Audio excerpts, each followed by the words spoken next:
Parliament ఎన్నికల్లో ప్రజలు ఆలోచించి ఓటేయాలన్నారు నిజామాబాద్ ఎంపీ అభ్యర్థి జీవన్ రెడ్డి. 10 ఏళ్ల మోదీ పాలనలో పెట్రోల్, డీజిల్ రేట్లు భారీగా పెరిగాయన్నారు. రాష్ట్రంలో కాంగ్రెస్ ప్రభుత్వం పేదల సంక్షేమం కోసం పనిచేస్తుందన్నారు. జగిత్యాలలో జీవన్ రెడ్డిని కలిశారు చెన్నూరు ఎమ్మెల్యే వివేక్ వెంకటస్వామి, పెద్దపల్లి కాంగ్రెస్ ఎంపీ అభ్యర్థి గడ్డం వంశీకృష్ణ. పార్లమెంట్ ఎన్నికలు కాంగ్రెస్ పాలనకు రెఫరెండం అన్నారు వివేక్ వెంకటస్వామి. కాంగ్రెస్ పార్టీ 14 నుంచి 15 సీట్లు గెలుస్తుందన్నారు. ఫోన్ ట్యాపింగ్ పై కేంద్రం సమగ్ర విచారణ జరిపించాలన్నారు. జీవన్ రెడ్డి సలహాలు, సూచనలతో ప్రజల్లోకి వెళ్తామన్నారు గడ్డం వంశీకృష్ణ. తన తాత కాకా కేంద్ర మంత్రిగా తెలంగాణకు ఎంతో సేవ చేశారన్నారు.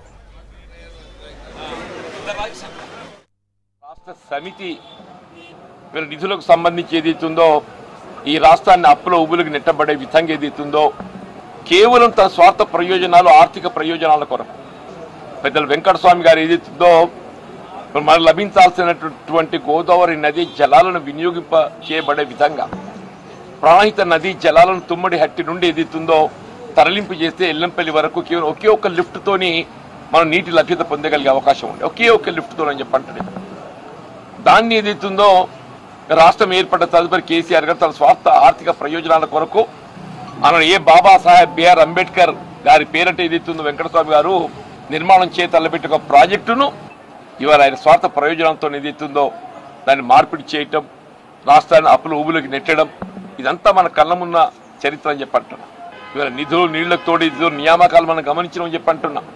ఉన్న ఉద్యోగాలు కూడా భర్తీ చేయలేక యావత్ తెలంగాణ నిరుద్యోగ యువత నిరాశ నిస్పృహ లోనవుతున్నట్టు ఒక పరిస్థితులలో ఇవాళ రాష్ట్రంలో రేవంత్ రెడ్డి గారి యొక్క ఆధ్వర్యంలో వారి నాయకత్వం లోపల ఇవాళ మహిళలకు ఏదైతుందో ఉచిత ప్రయాణ రవాణా సౌకర్యం కానివ్వండి, ఆర్టీసీలో కేవలం 500 రూపాయలకి సిలిండర్ బుడ్డీ సౌకర్యం కల్పింపజేయడమే కానీ ఇలా వంశీ గారికి ఏదైతుందో పెద్దపల్లి పార్లమెంట్ కాంగ్రెస్ పార్టీ అభ్యర్థిగా వారికి అవకాశం కల్పింపజేయబడడం జరిగిందని చెప్పి ఇవాళ వంశీ గారి యొక్క విజయం ఇవాళ ఏదైతుందో ఈ దేశ నిర్మాణానికి ఆ తోడ్పడే ఒక విజయం అని చెప్పి, ఈ దేశ నిర్మాణానికి తోడ్పడే విజయం అని చెప్పండి.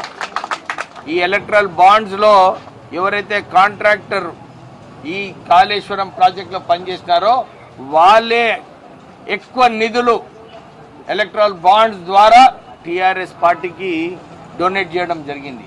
అంటే మన తెలంగాణ ప్రజల పైసలు కాంట్రాక్టర్ ద్వారా మళ్ళీ కల్వకుంట్ల కుటుంబానికి ఈ నిధులు రావడం జరిగింది. మేము డిమాండ్ చేస్తున్నాము, మనీ లాండరింగ్ కేసులో మనీ లాండరింగ్ ఏదైతే పిఎంఎల్ఏ కేసు ఉందో ఎన్ఫోర్స్మెంట్ డైరెక్టరేట్ వీళ్ళ మీద కేసులు పెట్టి ఈ పైసలు ఎవరైతే బీద ప్రజల పైసలు, తెలంగాణ ప్రజల పైసలు ఏదైతే దుర్వినియోగం చేస్తున్నారో ఈ ప్రాజెక్ట్ కట్టడం వలన కమిషన్లు దోచుకొని మళ్ళా పార్టీకే మళ్ళా ఎలక్ట్రల్ బాండ్స్ ద్వారా ఏదైతే ఇచ్చినారో దాంట్లో కేసు పెట్టాలని చెప్పి మేము డిమాండ్ చేస్తున్నాం. ఈ 10 సంవత్సరాలు ఏదైతే కేసీఆర్ అహంకారంగా ఈ రాష్ట్రాన్ని పరిపాలించినారో ఈ ఫోన్ ట్యాపింగ్ ఇది ఒక పెద్ద అఫెన్స్ అన్నమాట. కేంద్ర ప్రభుత్వం డిమాండ్ చేస్తున్నాం వాళ్ళు ఈ ఫోన్ ట్యాపింగ్ కేసులో సరైన చర్యలు తీసుకోవాలి. ఈ లిక్కర్ స్కామ్ లో కూడా మనం చూస్తున్నాము ఇన్ని వేల కోట్ల రూపాయల కమిషన్లు. మొన్న అసెంబ్లీ ఎలక్షన్ నుంచి ఈ ఎలక్షన్ వరకు ఆల్రెడీ వాళ్ళ ఓటింగ్ పర్సంటేజ్ 8 నుంచి 10% వరకు ఆల్రెడీ తక్కువ కావడం జరిగింది. ఈ పార్లమెంట్ ఎలక్షన్ లో ఒక్క సీట్ కూడా వచ్చే పరిస్థితులు లేవు. కాంగ్రెస్ ప్రభుత్వం హయాంలో అప్పుడు కాకా గారి టైంలో కూడా పెన్షన్ అనేది ఫస్ట్ దేశవ్యాప్తంగా అమలు చేసింది కాకా వెంకటస్వామి గారు అని చెప్పి మీ అందరికీ ఒకసారి తెలియజేస్తున్నాను. ఈ గత 10 సంవత్సరాలు మనం చూస్తే ఈ నియంతృత్వ పాలనలో ఎక్కడ చూసినా అక్రమ దందాలు, ల్యాండ్ కబ్జాలు, భూ కబ్జాలు, ఇసుక దందాలు, ఎక్కడ చూసినా సొంత లాభాల కోసమే పనిచేసినారు. కానీ మీరు గ్రామాల్లో వెళ్తే ఇంటీరియర్స్ పోతే తాగడానికి ఆఫ్టర్ ఆల్ ఒక వాటర్ బోర్వెల్ కూడా పెట్టని పరిస్థితి ఇవాళ తెలంగాణలో ఉన్నది. ఇవాళ యువతను చూస్తే ఎక్కడ చూసినా నిరుద్యోగము, ఎంబీఏలు, బీకాంలు, డిగ్రీలు చదువుకొని యువత ఈరోజు ఆటోలు నడుపుకునే పరిస్థితి ఉన్నది. ప్రజలు వాళ్ళ తీర్పిచ్చారు.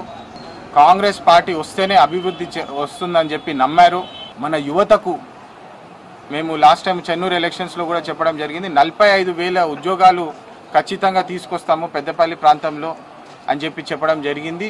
ఈ వచ్చే ఎన్నికల్లో జీవన్ రెడ్డి గారు మరి ఇతర 17 సీట్లకు కూడా కాంగ్రెస్ పార్టీని ఎంచుకుంటే మన రాష్ట్రానికి దేశానికి అభివృద్ధి చెందుతుందని చెప్పి నమ్ముతున్నాను.